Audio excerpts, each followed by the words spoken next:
নমস্কার বন্ধুরা, আজকের আহারে রান্নাঘরে সকলকে স্বাগত।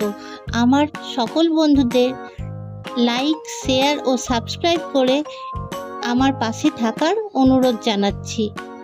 আজ নিয়ে এসেছি দুর্দান্ত স্বাদের একটি চিকেনের রেসিপি। চলুন তাহলে দেখে নেওয়া যাক আজকের রান্না।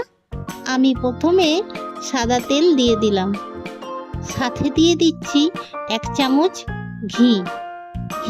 তেল ভালো করে গরম হয়ে গেলে দিয়ে দেব পাতলা করে কেটে রাখা পেঁয়াজ। 3টে পেঁয়াজ আছে এখানে। পেঁয়াজগুলো লাল লাল করে ভেজে নেব। পেঁয়াজের বেরেস্তা হয়ে গেলে এগুলো তুলে রেখে দেব। এগুলো পরে প্রয়োজন হবে। ওই তেলেই তেজপাতা দিয়ে দিলাম। এবার আরও কিছুটা পেঁয়াজ দিয়ে দিলাম আর শুকনো লঙ্কা দিলাম ফোড়নে।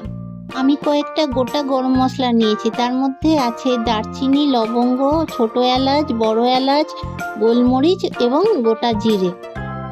এই গোটা গরম মশলাগুলো আমি একটা হামালদিস্তায় নিয়ে নিচ্ছি। এগুলোকে কুটে দিলে ভালো ফ্লেভার বের হয়। রান্নাটা ভীষণই সুস্বাদু। এই গরম মশলাটা আমি কড়াইয়ে পেঁয়াজে দিয়ে দিলাম। পেঁয়াজগুলো আমি কিন্তু খুব বেশি ভাজবো না, লাল করে ভাজবো না। পরিষ্কার করে ধুয়ে রাখা জল ঝরানো মাংসটা দিয়ে দেব। এর মধ্যে 1 কেজি 300 গ্রাম মাংস আছে। অর্ধেকটা লেবুর রস দিয়ে দিলাম। এই মাংসটা শুধুই ধুয়ে রাখা, এটার মধ্যে কোনো রকম মশলা দিয়ে ম্যারিনেট করা ছিল না।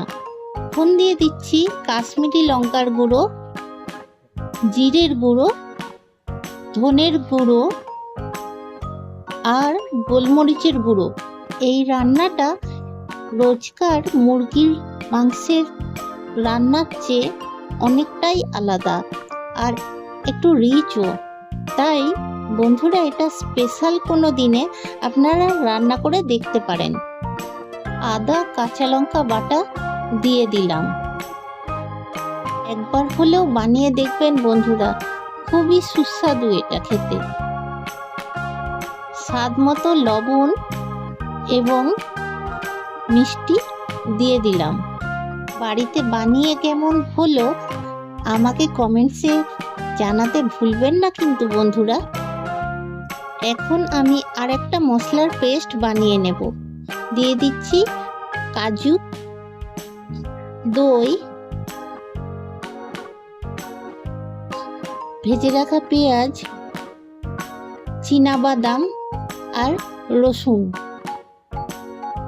মশলার পেস্টটা আমার হয়ে গেছে। এবার যে কড়াইতে আমি মাংসটা কষাচ্ছিলাম সেই কড়াইতে দিয়ে দিলাম। এটা থেকে একটু তেলও ছাড়তে শুরু হয়েছে। এই রান্নাটা রুটি, পরোটা বা পোলাও, এমনি সাদা ভাত সবের সাথেই খুবই ভালো লাগে। মিক্সির বাটিটা ধুয়ে আমি কিছুটা জল দিয়ে দিলাম যাতে মশলাটা নষ্ট না হয়।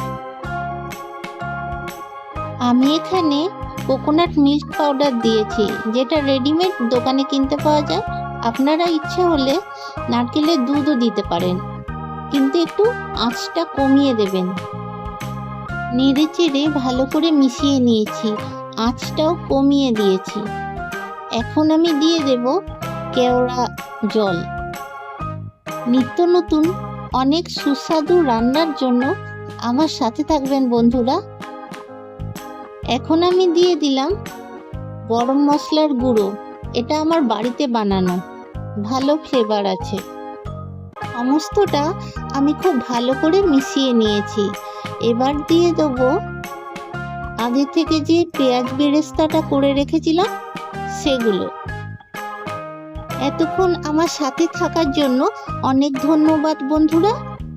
আমি পেঁয়াজ বেরেস্তা ও অনিয়ন রিংস দিয়ে ডেকোরেট করেছি, আপনারাও করতে পারেন।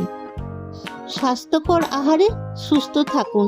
আবার চলে আসবো অন্য কোনো দিন অন্য কোনো সুন্দর রেসিপির সাথে।